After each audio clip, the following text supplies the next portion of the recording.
Sais-tu, moi, ou notre sécurité énergétique au Québec, il semblerait qu'elle ne tient qu'à un seul fil? Il semblerait que tout le réseau électrique du Québec, que l'électricité de votre demeure, que tous les appareils de votre foyer dépendent grandement d'un seul petit fil électrique qui pourrait être brisé à tout moment par des vents violents et un orage par la cause des hivers froids et des ouragans hivernales des changements climatiques. Donc aujourd'hui, on va parler d'un sujet qui est quand même populaire alors que presque 400 000 Québécois sont privés d'électricité, du moins ont presque été privés d'électricité dans le plus gros pic cette nuit en ce 23 à 24 décembre. Donc, lorsque je dis que notre sécurité énergétique ne tient qu'à un seul fil, c'est que ça prend pas grand-chose pour se retrouver dans le noir à ce qu'on a pu voir. Et je dis pas qu'Hydro-Québec est pas compétent, qu'ils sont pas capables de réagir. Ce que je dis, c'est qu'on peut pas mettre au niveau de la sécurité énergétique toutes nos œufs dans un même panier. Ça veut dire quoi ça? Ben, ça veut dire que le discours que je m'en vais faire, il plaira pas à tous les écologistes. Il va pas mal plus plaire à tous les économistes. Ce que je suis en train de vous dire, c'est que dans la vision utopique qu'on a au Québec de l'hydroélectricité, c'est faux de dire qu'on peut juste se fier sur l'hydroélectricité. On l'a vu hier, quand on a manqué d'électricité, que nos maisons se sont retrouvées pas mal presque tous, pour plusieurs quartiers, plongées dans le noir, incapables de se faire chauffer de l'eau, de se faire à manger, de s'éclairer. Pour les gens qui étaient préparés d'avance, qui avaient des chandelles, ben tant mieux pour vous, vous êtes les chanceux de l'histoire. Pour les gens qui n'étaient pas préparés en conséquence, parce qu'on vit dans un monde qui dépend grandement de l'électricité et vraiment trop dépendant aux technologies qui consomment de l'électricité. Et que tout ce système électrique, ben, il est très décentralisé et il est connecté à nos villes par une série de grandes installations filières et de fils qui ne sont pas toujours souterrains. De là l'importance des réseaux électriques souterrains, d'électricité souterraine, des lumières de ville sous la terre. Ça a moins tendance à avoir des fils qui pognent dans les arbres, qui tremblent au vent, qui brisent, qui se défait ou qui s'endommage sous le poids de la neige ou de la glace et de la givre l'hiver, du verglas autrement dit.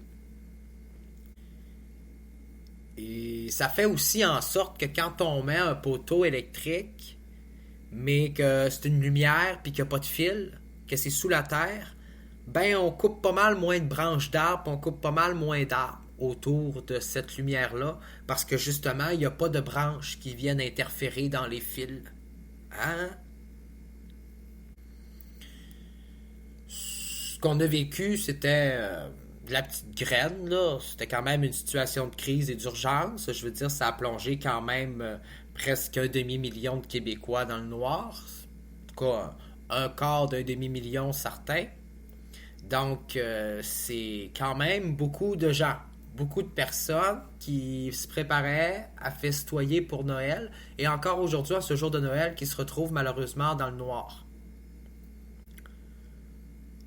Pour tous nos heureux chanceux qui fonctionnent encore au gaz, au propane, au gaz naturel, pour certains au mazout, au poêle à bois, ben ces gens-là n'ont pas manqué de chauffage la nuit dernière. C'est les grands chanceux parce que même dans les immeubles, pour certains, il faisait très froid hier au Québec.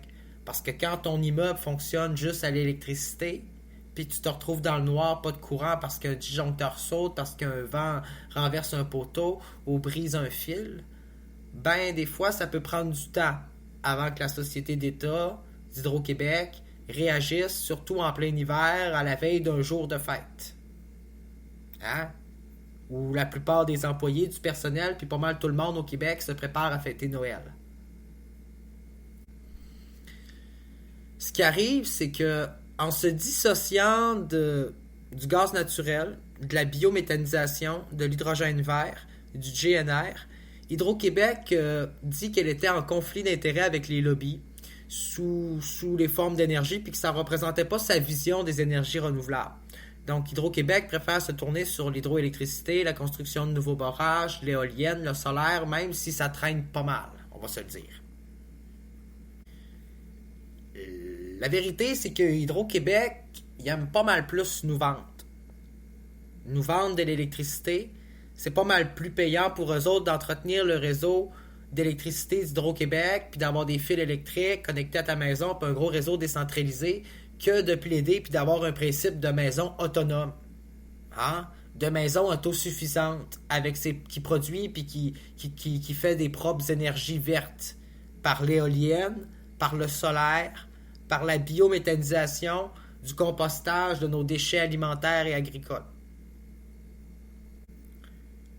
Ce que je suis en train de vous dire puis de vous vanter, c'est que le modèle d'Hydro-Québec, il est dépassé.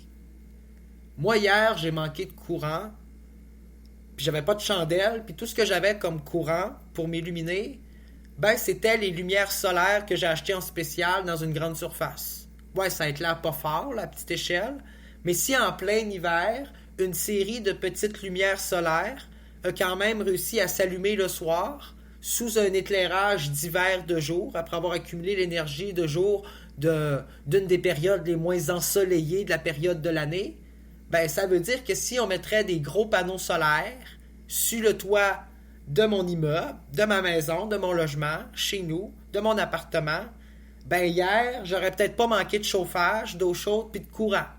J'aurais peut-être pas pu faire fonctionner la sécheuse, le frigidaire puis le four, mais en tout cas, j'aurais eu une énergie de secours.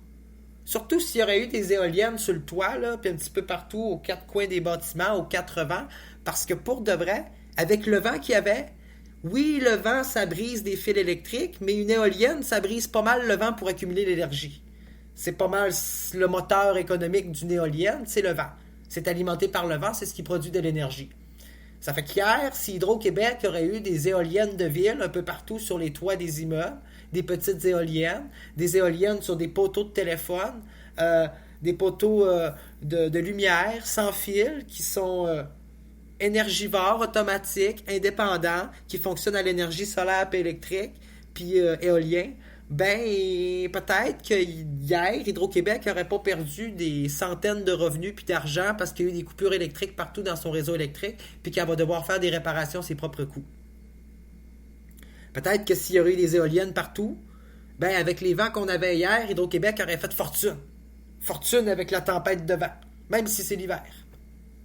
Peut-être que certaines éoliennes auraient gelé, mais bon. Peut-être qu'il aurait fallu déneiger les panneaux solaires mal inclinés ou sur les toits à plat. Mais bon. Entre réparer des fils électriques, puis entre entretenir une éolienne, puis un panneau solaire, il n'y a pas tellement de différence. En termes de maintenance, on va se le dire. Oui, c'est une job différente, mais ça reste la même crise de job, autrement dit. La vérité, c'est que le Québec a tout misé sur Hydro-Québec. C'est bien, c'est super bien. Mais en cas d'urgence, c'est quoi notre batterie de secours? Hein? Parce que ça arrive qu'Hydro-Québec ait des pannes. Ça pourrait arriver un jour que tout le réseau électrique du Québec soit en panne. Et ça pourrait arriver en hiver, pendant une période de grand froid, où les gens ont besoin de chauffage, tiens. Donc, pour tous les gens, pour toutes les personnes qui rêvent d'un monde sans gaz, là, ben, je suis désolé de vous dire que même dans l'avenir, on va avoir besoin du gaz naturel, biologique, de la biométhanisation, de l'hydrogène vert, que surtout dans l'avenir, on va avoir besoin d'une seconde source énergétique. Et on peut extrêmement compter sur l'éolienne, sur le solaire, mais ça ne suffit pas. Ça prend un complément. Puis pour moi, le complément, c'est le biogaz, avec l'hydroélectricité. Avec Hydro-Québec, un réseau d'éoliennes, un réseau de panneaux solaires intégrés dans des maisons autonomes dans nos villes, hein, qui frôlent l'autonomie énergétique, l'indépendance énergétique, et un réseau contrôlé et entretenu par Hydro-Québec et par un partenariat dans les biénergies avec Énergir, dans les énergies renouvelables, dans le biogaz, la biométhanisation peut-être même un jour à domicile, le compostage qui ferait du gaz naturel dans une chaudière dehors chez vous, genre. Plus besoin de faire du compostage, puis de charrier des laves, puis des grosses mouches, puis du gros compost dégueulasse. Ah non, tu mets ça dans une trappe, ça tombe dans une machine, puis la machine elle transforme ça en gaz naturel qui fait chauffer ton chauffe-eau, tiens. Fait que tu peux prendre un beau bain chaud, produit par le gaz, de la biométhanisation de tes propres matières fécales, tiens. C'est pas une blague. On pourrait faire chauffer un immeuble avec nos bols de toilette. Avec nos restes alimentaires, avec le broyeur à déchets. Nous, on jette ça dans un bac de compost, on charrie ça, c'est dégueulasse, c'est insalubre, alors qu'on pourrait inventer un système de production de biocarburants à domicile et mettre une entreprise sur cette gestion, au même principe que les compteurs électriques sur nos bâtiments. On vit quand même dans un monde qui est codépendant, de la codépendance aux énergies. Puis oui, c'est bien beau l'électrification, c'est bien beau l'électrique, mais c'est parce que tout ce qu'on a dans une maison, ça ne peut pas être électrique. Parce que si on manque d'électricité, comment qu'on fait pour alimenter notre maison? Comment qu'on fait pour se déplacer? Comment qu'on fait pour s'éclairer? Comment qu'on fait pour vivre? De toute façon, si tout devient électrique demain matin, on s'entend-tu qu'on n'aura pas assez d'énergie et qu'on n'y parviendra pas? Il va falloir raser tous les lacs, toutes les forêts, puis inonder des beaux paysages, des beaux parcs nationaux, des belles terres autochtones pour faire des barrages sur tous les lacs du Québec. Ça n'a pas vraiment beaucoup de sens. Ma vision énergétique, elle est combinée. Elle est combinée de plusieurs énergies. Parce que si demain on tombe en crise, en situation d'urgence, en désastre climatique, en guerre, en n'importe quoi, en whatever, puis que notre réseau électrique est attaqué comme en Ukraine ou comme dans d'autres pays au comparatif, ben je m'excuse. Si on traverse demain une nouvelle crise du verglas, ben on va devoir compter sur une autre source énergétique puis sur une batterie de secours. Donc, en attendant de développer une filière de batteries au lithium pour minéraux critiques rares qui produit puis qui emmagasine de l'énergie pour mettre une batterie géante dans nos maisons comme batterie de secours et alimentation d'urgence, ben en attendant de parvenir à ça, il va falloir penser à une alternative aussi qui s'appelle le biogaz, l'hydrogène, la biométhanisation, le gaz propane pour remplacer le mazout, les poêles à bois puis toutes les chaufferies puis le chauffage polluant pour avoir également dans un monde écologique et utopique, une alternative à l'électricité pour pouvoir chauffer nos maisons avec une seconde énergie en cas d'urgence. J'ai vraiment de la misère à comprendre la position d'Hydro-Québec de se dissocier des projets de biométhanisation alors qu'elle devrait quasiment s'associer avec le plus gros producteur de gaz naturel et le plus grand distributeur au Québec, Énergir, Gaz Énergir, peut-être même Gaz Métro aussi, puis créer un réseau d'énergie renouvelable et une énergie de secours aussi, puis d'un côté aussi d'avoir des maisons une biénergie qui utilise l'électricité et des gaz naturels issus des récupérations, de la putréfaction des gaz qui seraient perdus, de toute façon, des gaz inertes qui iraient dans la nature si on les laisserait se décomposer ailleurs. Ben, on est aussi bien de faire du biocompostage puis de la biométhanisation locale à domicile et de faire en sorte que notre foyer, notre ménage, que notre maison, que notre nation puisse économiser en électricité sur sa consommation hydroélectrique et sur la facture d'Hydro-Québec.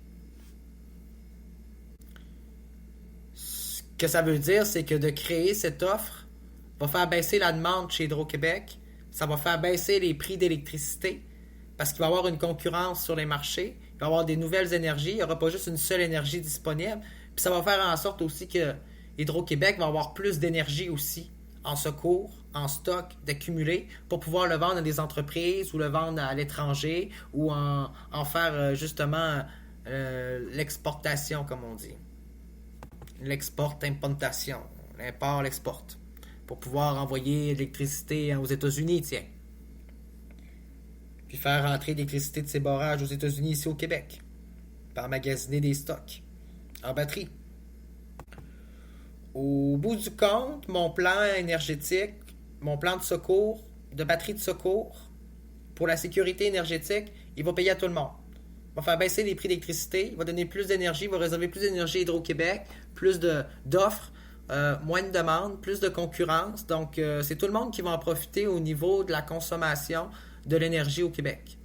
Donc, tous les Québécois vont se satisfaire de pouvoir enfin faire baisser les prix d'électricité, justement parce qu'il n'y a plus une rareté, parce qu'on la surutilise.